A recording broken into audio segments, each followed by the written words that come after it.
বাংলাদেশের সমস্ত জনগণ সবাই চাচ্ছে দুই নেত্রীর মধ্যে সমঝোতা হোক। দুই নেত্রীর মধ্যে সমঝোতা হলে শান্তি ফিরে আসবে, এটা বাংলার জনগণ এখন চাচ্ছে। আমি বলে যাই, দুই নেত্রী কেন, হাজারটা নেত্রীর মধ্যেও যদি সমঝোতা হয় বাংলাদেশের শান্তি ফিরে পাওয়া সম্ভব নয়। বাংলার জনগণ যদি শান্তি ফিরে পেতে চায়, বাংলাদেশের প্রধানমন্ত্রী সহকারে এমপি মন্ত্রী যারা রয়েছে, রাষ্ট্রীয় সমস্ত দায়িত্বশীল যারা রয়েছে এবং রাষ্ট্রের সমস্ত জনগণ যদি আল্লাহ রাব্বুল আলামিনের সাথে সমঝোতা করতে পারে, তাহলেই বাংলাদেশে শান্তি ফিরে পাওয়া সম্ভব। সবাইকে সমঝোতা করতে হবে আল্লাহ সুবহানাহু ওয়া তাআলার সাথে। কোরআন এবং সহিহ সুন্নাহর বিধানকে আপনার জীবনের প্রত্যেকটা ক্ষেত্রে, ব্যক্তিগত ক্ষেত্রে, পারিবারিক ক্ষেত্রে, সামাজিক ক্ষেত্রে, রাষ্ট্রীয় ক্ষেত্রে যদি আল্লাহর বিধানের কাছে আপনি নত হতে পারেন, সমঝোতা করতে পারেন, তাহলেই বাংলাদেশে শান্তি ফিরে পাওয়া সম্ভব।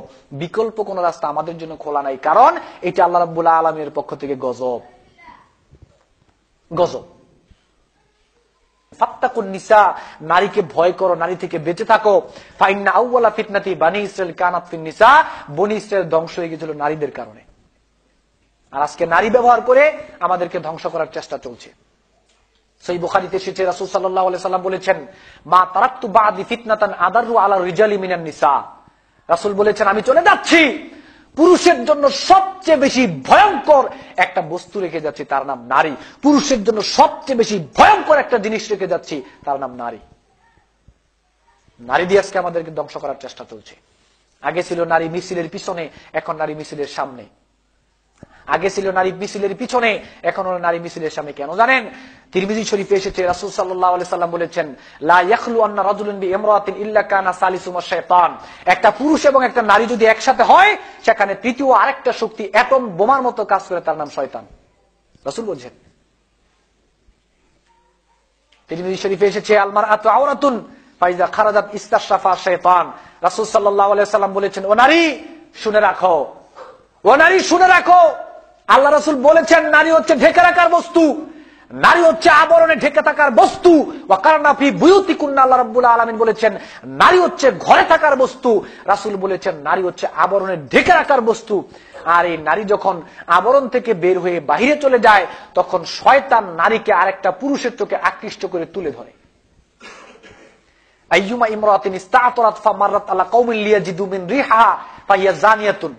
একটা নারী সুগন্ধি ব্যবহার করে যখন নারী বাহিরে যায়, তার শরীর থেকে যদি অন্য কোন পুরুষ বা কোন কওম তার সুঘ্রাণ পায়, নারীর নামটা সঙ্গে সঙ্গে জেনাকারিনীর কাতায় লিখে রাখা হয়। ইত্তালাতু ফিন নার ফারাআইতু আকসারা আহলিন নিসা।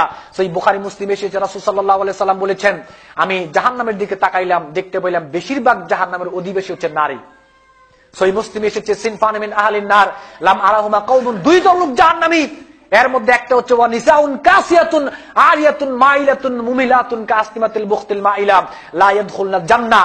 যেই নারী কাপড় পরার পরেও নারীদের শরীর অবয়ব বোঝা যায়, যেই নারী কাপড় পরার পরেও শরীরের অবয়ব বোঝা যায়, তার শরীরের ভিতরের অংশ দেখা যায়, তার চুল উঁচু কুচু থাকে, এই নারী জান্নাতে যাবে না। লা ইয়াদখুলনাল জান্নাহ, এই নারী জান্নাতে যাবে না। ওয়ালা ইয়াজিদনা রিহা ওয়া ইন্না রিহা লা ইউজাদু মিন মাসিরাতিন কাযা ওয়া কাযা।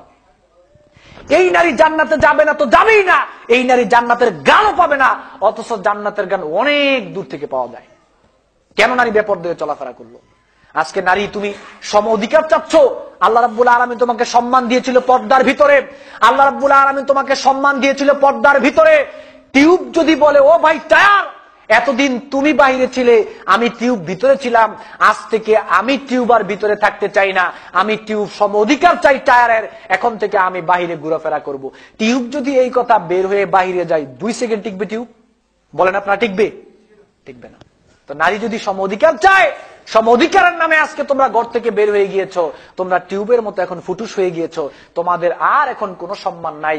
পর্দার ভিতর থেকে তোমরা যখনই বের হয়ে গিয়েছো, তোমাদের সম্মান নাই। আবার যদি সম্মান চাও, আবার পর্দার ভিতরে চলে আসতে হবে, তাহলেই আল্লাহ রাব্বুল আলামিন আবার তোমাদের সম্মান ফিরিয়ে করতে চায়। তাহলে কোরআন এবং সহিহ সুন্নাহর বিধান মেনে চলা ছাড়া জীবনের প্রত্যেকটা ক্ষেত্রে, রান্নাঘর থেকে শুরু করে সংসদ পর্যন্ত জীবনের প্রত্যেকটা ক্ষেত্রে কোরআন এবং সহিহ সুন্নাহ যদি মেনে চলতে পারে, তাহলেই আল্লাহ সুবহানাহু ওয়া তাআলা শান্তি দিবেন। আল্লাহ রাব্বুল আলামিন, আমরা দোয়া করছি আল্লাহর কাছে, আল্লাহ সুবহানাহু ওয়া তাআলা যেন আমাদের সবাইকে তৌফিক দান করেন। আমরা বলি